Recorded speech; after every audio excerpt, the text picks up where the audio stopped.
Claudine, il nuovo locale alla moda, nato a Cormons, dove la tradizione, il servizio e la qualità si fonde in un unico progetto, Claudine.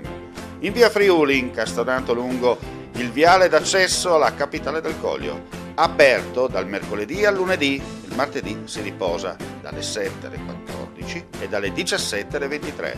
Claudine, locale per palati fini e buongustai, dove si mangia, si beve e si respira bird, Coglio e quay.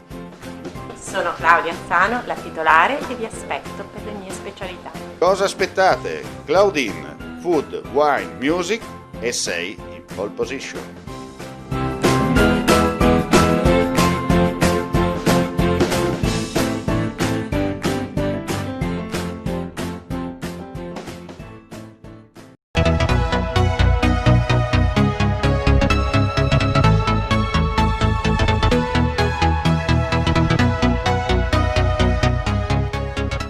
Due bengalesi sono stati rinviati a giudizio per false dichiarazioni poiché hanno cercato di raggirare il comune di Monfalcone dichiarando il falso per ottenere l'iscrizione anagrafica.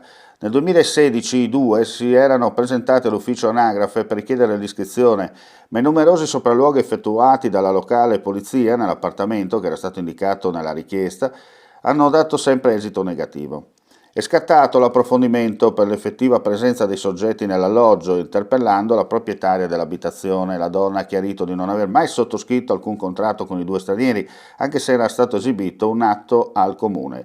I due bengalesi sono stati perciò indagati per false dichiarazioni e rinviati a giudizio alla Procura della Repubblica di Gorizia, con udienza fissata il 1 dicembre prossimo. La Procura ha individuato nel sindaco pro tempore del comune di Monfalcone, Anna Maria Cisinta, la parte offesa del reato.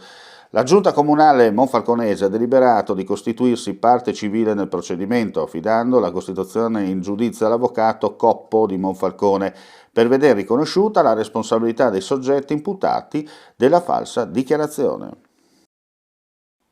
Due persone di origine partenopea sono stati denunciati per due distinti episodi dopo che erano state presentate delle denunce da parte di un 84enne e un 75enne, entrambi residenti a Udine, raggirati da uno dei truffatori pregiudicato, anche lui residente in provincia di Napoli, che è stato individuato e denunciato.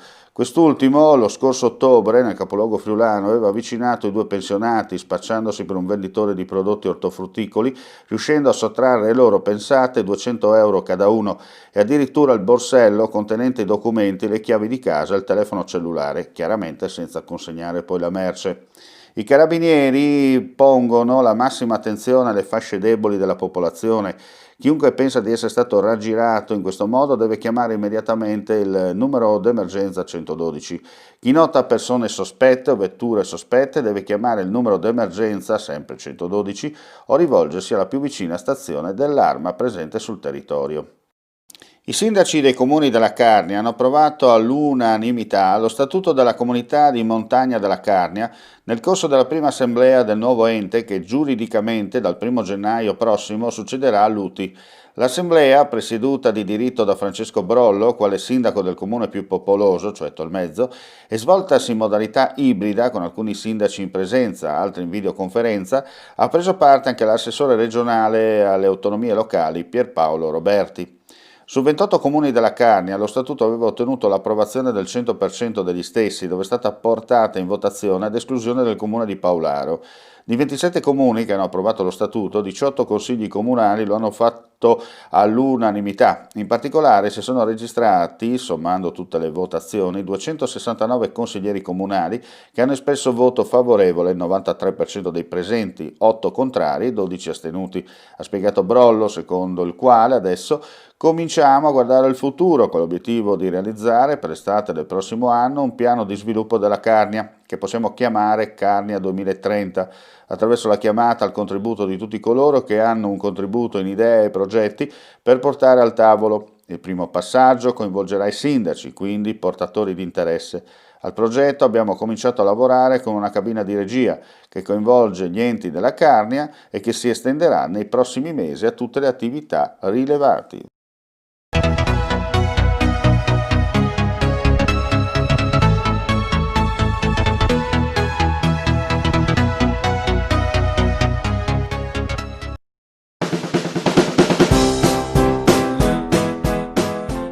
Claudine, il nuovo locale alla moda, nato a Cormons, dove la tradizione, il servizio e la qualità si fonde in un unico progetto, Claudine.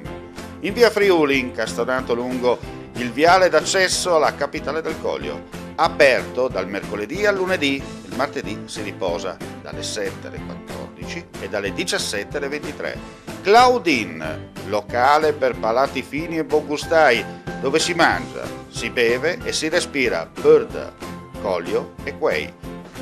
Sono Claudia Anzano, la titolare, e vi aspetto per le mie specialità.